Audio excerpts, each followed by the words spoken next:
There is a particular kind of silence that follows destruction. Not the silence of peace or rest or evening, but the silence of erasure. The silence of a place that used to hum and now simply doesn't. In the spring of 1945, that silence hung over Pontedera, a small industrial town in the Tuscan hills of northwestern Italy. The factory that once stood there, the great cathedral of steel and ambition that Rinaldo Piaggio had built, was gone. Bombed to rubble.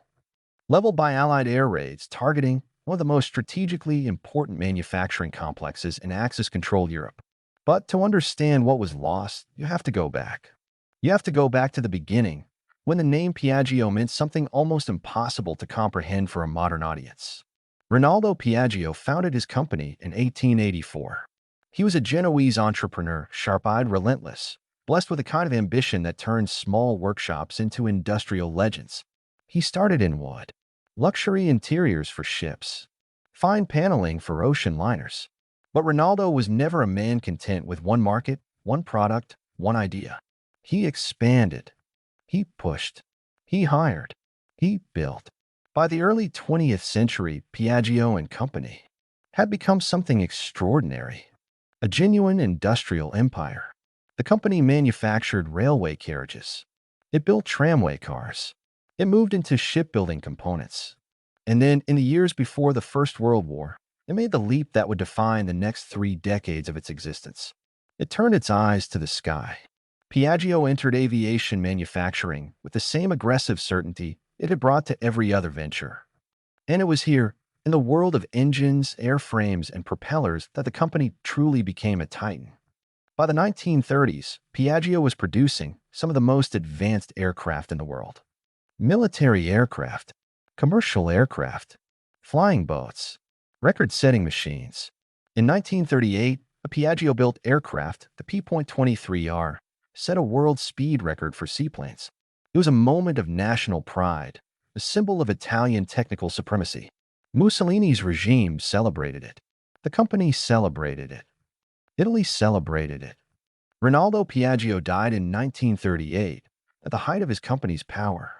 He left behind a manufacturing empire with thousands of employees, multiple factories across Italy, and a reputation that stretched across Europe. The crown jewel was the Pontedera facility, an enormous, modern complex built to produce aircraft engines and components for the Italian war machine. His 2 sons, Armando and Enrico, inherited everything. They would also inherit what came next. The fire. War is the great leveler of human ambition. Italy entered the Second World War in June of 1940, and for Piaggio, the machinery of conflict became the machinery of survival. The company's factories didn't slow, they accelerated. The Pontedera plant ran day and night, producing aircraft engines for the Regia Aeronautica, the Italian Royal Air Force. Thousands of workers. Massive output. A company fully consumed by the demands of war. But as the tide of the conflict turned, as Allied forces pressed up through North Africa, then Sicily, then the Italian mainland, the strategic calculus changed.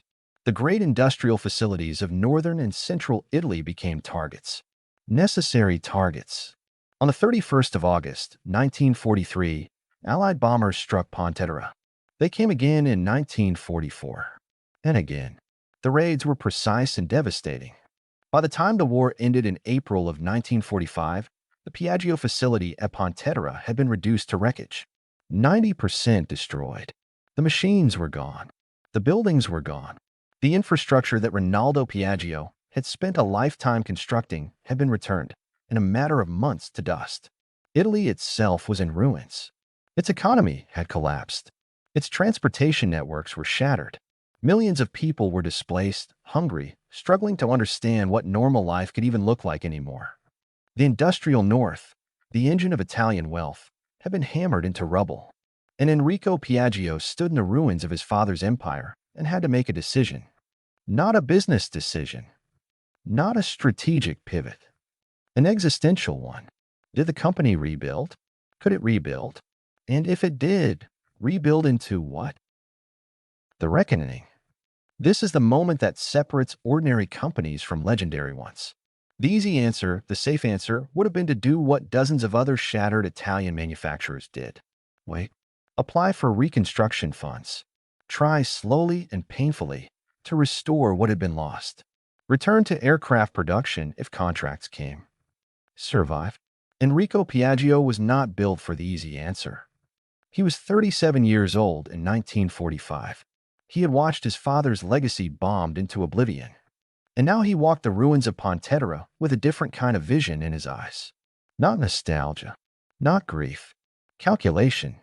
He understood something that many industrialists of his era did not, the world that existed before the war was gone. The demand for military aircraft would not return, not at scale, not for a company like his, not in a defeated, occupied, economically prostrate Italy. The old business model was dead. But Italy's need was urgent and specific. The Italian people, millions of them, needed to move. They needed affordable, reliable personal transportation. Roads that had been bombed and neglected. A population that had no money for cars, no access to petrol, no tolerance for complexity. Workers trying to get to factories. Families trying to reconnect. A country trying to remember how to function. Enrico Piaggio looked at that need and saw, not a social problem, but an industrial opportunity. He brought in his chief engineer, a man named Corradino D'Ascanio. The genius. Corradino D'Ascanio is one of the most underrated figures in 20th century industrial history. He was an aeronautical engineer by training and by instinct. He had designed helicopters, genuinely innovative ones, and he thought about mechanical problems with a clean, functional logic of someone who understood that when machines fly, there is no room for unnecessary weight or unnecessary complexity. When Enrico Piaggio asked him to design a new kind of motorized two-wheeler, D'Ascanio's response was, in its way, a revolutionary act. He hated motorcycles. He found them ugly, impractical, and irrational, machines built around their own mechanical limitations rather than around the actual needs of the person riding them. Chains exposed to the elements. Engines difficult to access. Frames that required riders to swing a leg over awkwardly, that made it nearly impossible to ride in everyday clothing. So he designed something else entirely. D'Ascanio approached the problem from first principles, the way an aircraft designer would. What does a person actually need from personal transportation? Ease of mounting and dismounting.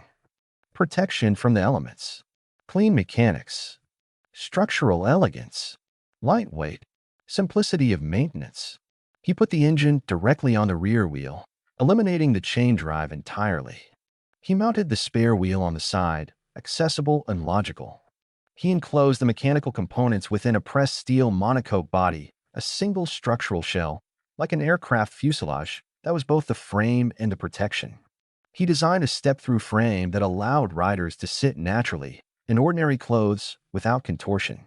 He was, in effect, designing a vehicle around a human being, not the other way around. The prototype was completed in 1945. When Enrico Piaggio first saw it, he reportedly said it looked like a Vespa, a Wasp. The narrow waist of the body, the rounded nose, the suggestion of wings in the front fairing.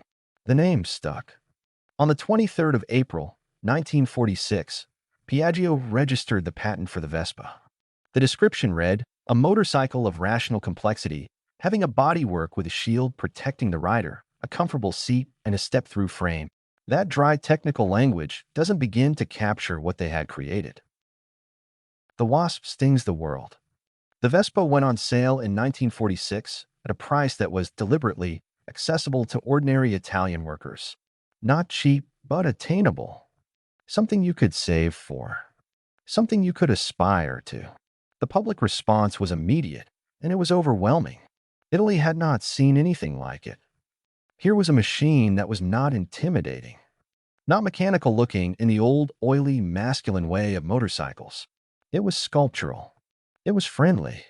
It was, in a word that would become inseparable from its identity, elegant. In the first year, Piaggio sold 2,484 units. A start, but a modest one. By 1950, annual production had surpassed 60,000 units. By 1956, 10 years after the patent, the 1 millionth Vespa rolled off the Pontedera line. 1 million vehicles. From a factory that had been rubble a decade before. The cultural impact was not merely commercial. It was seismic. The Vespa became the vehicle of Italian post-war reconstruction, not as a metaphor, but as a literal instrument of mobility. Workers rode them to the factories that were rebuilding Italian industry. Young couples rode them on dates as Italy's middle class began, tentatively, cautiously, to emerge. Families used them to close the distances that war had opened. And then the world took notice. Hollywood placed a Vespa at the center of Roman holiday in 1953. Audrey Hepburn and Gregory Peck, winding through the Eternal City, the scooter somehow both practical and impossibly glamorous. It was not product placement in the modern sense. It was something more organic, a filmmaker recognizing that this machine was the feeling they wanted to capture. Freedom, lightness, the particular joy of a city experienced at human speed. Piaggio licensed production across the world. Germany, France, the United Kingdom, India, Spain. By the late 1950s, the Vespa was genuinely global. Not global in the way of multinational corporations pushing product into reluctant markets, but global in the way of an idea whose time had come, welcomed, embraced, adopted, loved. The Phoenix. Let us return for a moment to that silence in Pontedera. 1945, the ruins. Enrico Piaggio did not rebuild his father's empire. He built something different, something newer, something that belonged to the world that existed after the war rather than the world that had been destroyed by it. This is the essential lesson of the Piaggio story, and it is a lesson that every great corporate resurrection shares. The phoenix does not return as the bird that died. It returns transformed. The fire does not simply restore, it refines. What survives is not the old structure, but the essential quality, the ambition, the craft, the refusal to accept limitations that made the structure worth building in the first place. Enrico Piaggio took an aeronautical engineer and asked him to design a scooter. That decision, that improbable, counterintuitive pairing of aviation thinking and street-level transportation, produced something the motorcycle industry had never imagined. Because D'Ascanio didn't know what a scooter was supposed to be. He only knew what it needed to do. The Pontedera factory that stands today is one of the most visited industrial sites in Italy. It houses the Museo Piaggio, a collection that spans the full arc of the company's history, from the early aviation triumphs of the 1930s to the scooters that remade Italian culture after the war. Millions of Vespas have been produced there. The line has never stopped. The name Piaggio, which once meant warplanes, an empire, and a particular kind of Italian industrial ambition, now means something that a child in Mumbai, or a student in Barcelona, or a retiree in Rome would recognize instantly. It means a particular silhouette, a particular sound, a particular feeling. It means freedom at human scale. It means that something extraordinary can come from rubble, that destruction, if met with the right kind of mind, is not the end of the story. It is very often the beginning of the best part. From the ashes, a wasp,